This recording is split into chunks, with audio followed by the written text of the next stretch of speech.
بلکہ آپ نے بتا دیا کہ جیسے تمہیں معلوم نہیں ہے یہاں تم صدقہ نہیں کہہ سکتے، جیسے مجھے معلوم نہیں ہے تمہیں بھی، اس لیے آپ نے فرمایا مل مسئول عنہا بأعلم من السائل۔ عربی بڑی خاندانی زبان ہے، خدا کی قسم عربی جو ہے نا بڑی پیاری زبان ہے، کسی کو صحیح آتی ہو تو عربی کی بلاغت کا عربی میں ہی مزہ ہے۔ مل مسئول عنہا بأعلم من السائل، جس سے پوچھا جا رہا ہے وہ پوچھنے والے سے زیادہ نہیں جانتا، جس سے پوچھا جا رہا ہے وہ پوچھنے والے سے زیادہ نہیں جانتا۔ قرآن کی بعض آیتیں ایسی وجد والی ہیں نا کہ مزہ آتا ہے ان کو پڑھنے میں۔ جو موسیٰ علیہ السلام کو اللہ نے کہا تھا نا قلنا لا تخف انک انت الاعلی، اس کا اردو میں ترجمہ نہیں بنتا۔ موسیٰ علیہ السلام کے سامنے جب جادوگر تھے نا تو جادوگروں نے ہزاروں لاٹھیاں پھینکی، سانپ بن کے حضرت موسیٰ کی طرف دوڑنے لگی۔ قرآن کہہ رہے فَأَوْجَسَ فِي نَفْسِهِ خِيفَةً مُوسَىٰ، موسیٰ نے دل میں کیا محسوس کیا؟ خوف۔ دیکھو قرآن کے الفاظ یہ نہیں ہے کہ موسیٰ گھبرانے لگے، کیونکہ اگر گھبرانے لگتے نا دشمن پہ روب ختم ہو جاتا، دشمن کہتا ہار گئے۔ قرآن دل کی کیفیت بیان کر رہے، موسیٰ نے گویا اپنے ظاہر پہ کنٹرول کیا ہوا تھا، سمجھ رہے؟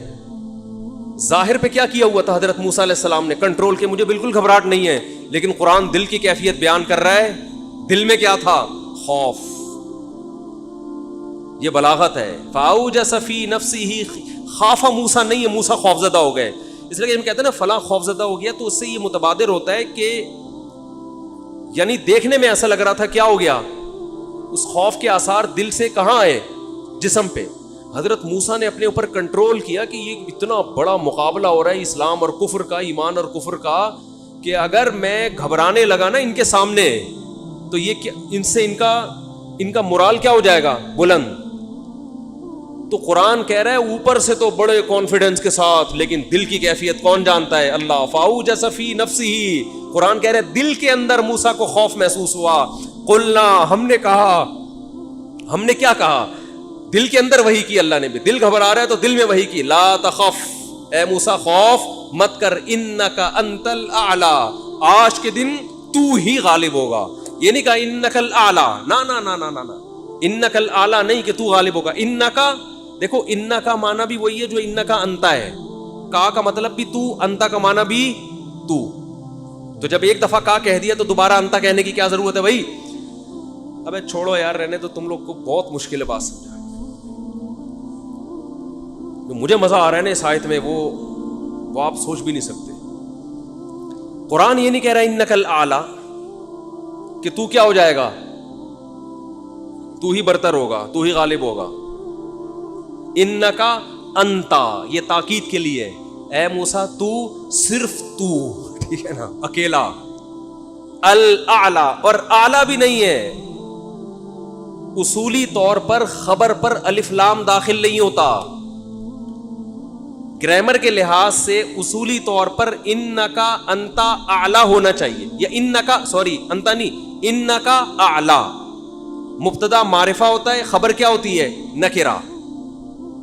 سمجھتے نہیں ہو بات کو، جب پڑھو گے نہیں رات کو تو سمجھو گے نہیں بات کو۔ انکا اعلی ہونا چاہیے، اے موسیٰ تو غالب آ جائے گا، یہ مطلب ہوگا سیدھا سیدھا ترجمہ اس۔ اللہ نے اعلی پہ الف لام لگا دیا۔ الف لام جب لگتا ہے نا کسی، تو وہ کسی اسپیسیفک چیز کو کہتے ہیں۔ جیسے کتاب کا مطلب کوئی بھی کتاب، الکتاب کا مطلب کوئی اسپیسیفک، کوئی خاص کتاب۔ آپ جب کہتے ہیں بندہ آیا ہے، بچے گھر میں آ کے بتا رہے ہوتے ہیں پنجاب میں بندہ آیا ہے، کراچی میں کہتے ہیں آدمی آیا ہے کوئی۔ یہ بندہ کا لفظ پنجاب سے امپورٹ ہوا ہے۔ کراچی میں لوگ کہتے تھے کوئی انسان آیا ہے، کوئی آدمی آیا ہے، تو پنجاب میں کیا کہتے ہیں اس کو؟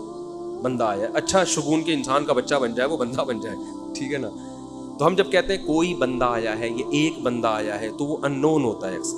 ابو کو بتا رہے ہوتے ہیں ابو ایک انکل آئے ہیں، اس کا مطلب کیا ہوتا ہے؟ کوئی ہے۔ لیکن اگر ایسا بندہ آیا ہو جس کا آپ کو پتا ہو، یعنی پہلے آ چکا ہو اور آپ اس کے انتظار کر رہے ہو، وہ اسپیسیفک وہ بندہ آ چکا ہو، تو عربی میں کہیں گے البندہ۔ بندہ عربی کا لفظ نہیں، لیکن میں سمجھانے کے لیے، جاء رجل